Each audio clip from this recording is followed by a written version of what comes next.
course, napakabuti ni Lilet. And you are so heartless.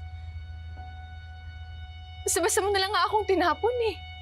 Na parang wala tayong pinagsamahan, na parang hindi natin minahal yung isa't isa. Bonnie,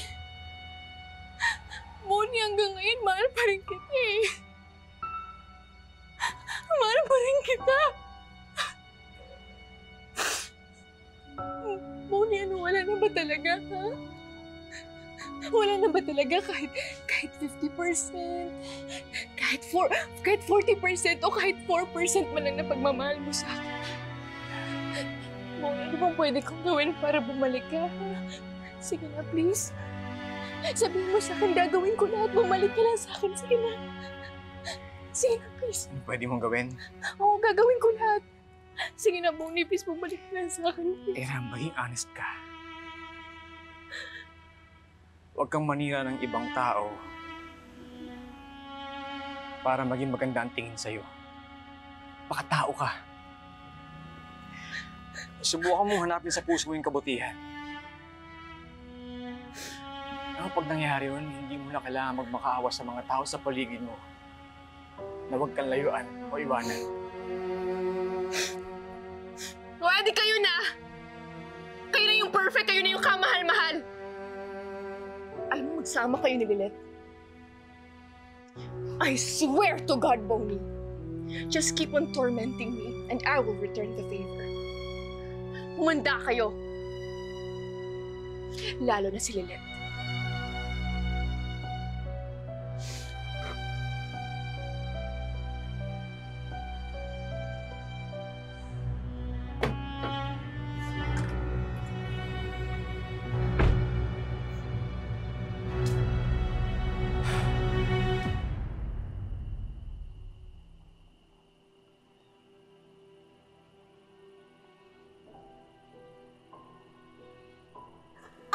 Ayoko na makita yung pagmumukha mo dito!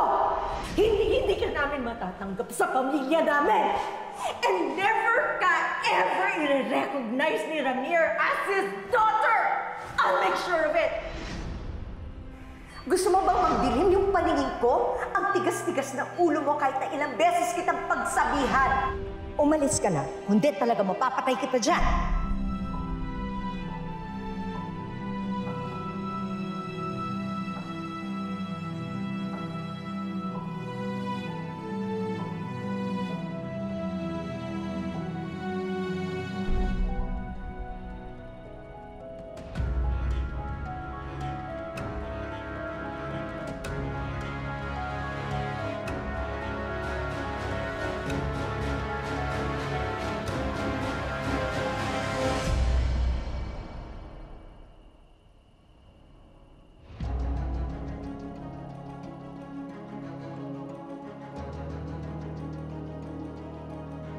Oh, Lilit. Ginabi ka. Okay ka lang? Oo. Nasa loob na sila? Oo, kapapasok lang. Sige, pasok na. Kumain ka na dyan, ha?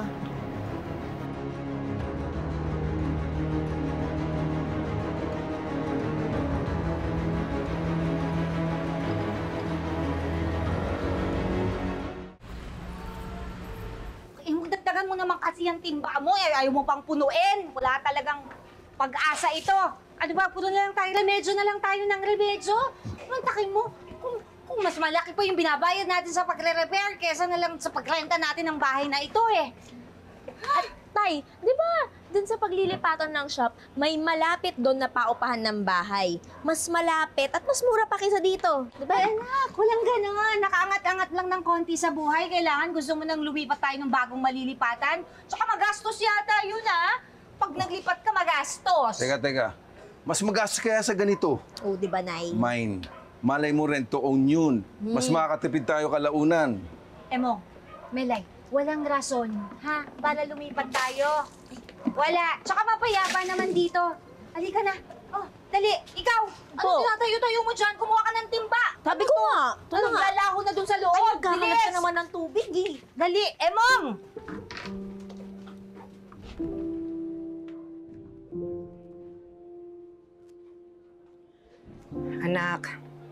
Nagkakagulo na sila, tahimik mo pa rin dyan. Naiisip mo pa rin nangyari, ano? Napakawalang puso talaga ng Patriciang yun. Alam mo, palagay ko, kaya hindi pa rin gumigising si Sir Ramir. Kasi alam niya na hindi pa rin nagbabago yung ugali ng asawa niya. Pero kung ako si Sir Ramir, gigising na ako at babatukan ko yung Patriciang yan. Tinang naman, masyadong angry-angry. Ina-angry-angry nila ako eh.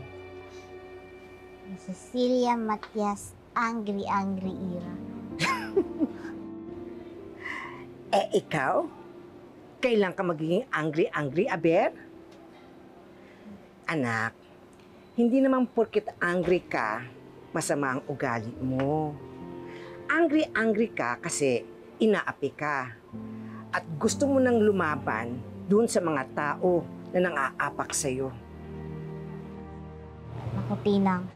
Kung angry-angry po siguro ako, marami na akong nakasuhan. Sino bang nagpalaki sa'yo? At ubod ka ng bait, ha?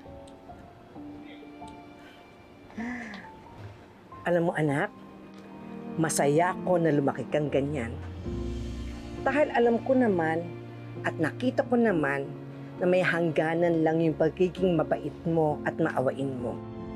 Alam mo kung kailan ka magiging angry-angry at lalaban. Check ka dyan, Tinang. Tsaka, babawas din po ako ng sama ng loob kasi may hinihiling po ko kay Lord eh. Unang-una na po doon, yung pagising ni Sir Ramir. Tsaka yung promotion ko po sa opisina. Talaga, anak? Na-promote ka? Hindi pa po, pinagpipray ko pa lang. Sige na nga. Papawasan ko na yung pagiging angry-angry ko.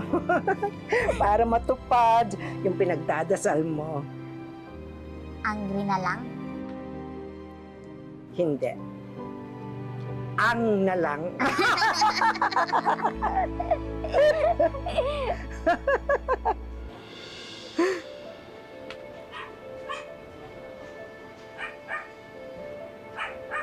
Tinang, napansin mo po ba yung lalaki niyo?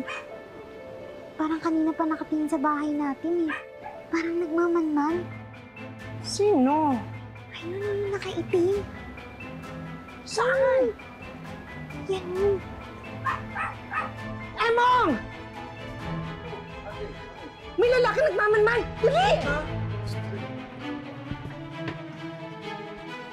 Dali, Ate.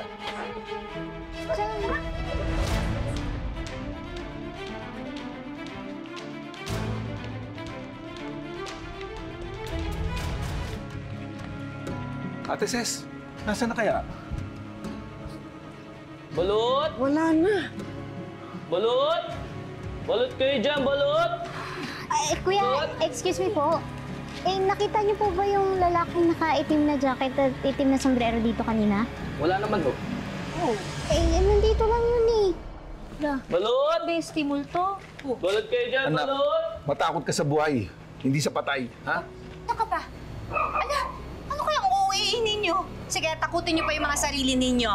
Oo, yung nanginginig, ganon. Bakit naman tayo mamadmanan? Bakit mayayaman ba tayo? Mga VIP ba tayo? Tsaka isa pa, hindi pa kayo nasanay sa mga tambay dito sa rekto, oh? Uuwi ninyo. Halika na. Uwi na tayo, magpahinga na, matulog na tayo.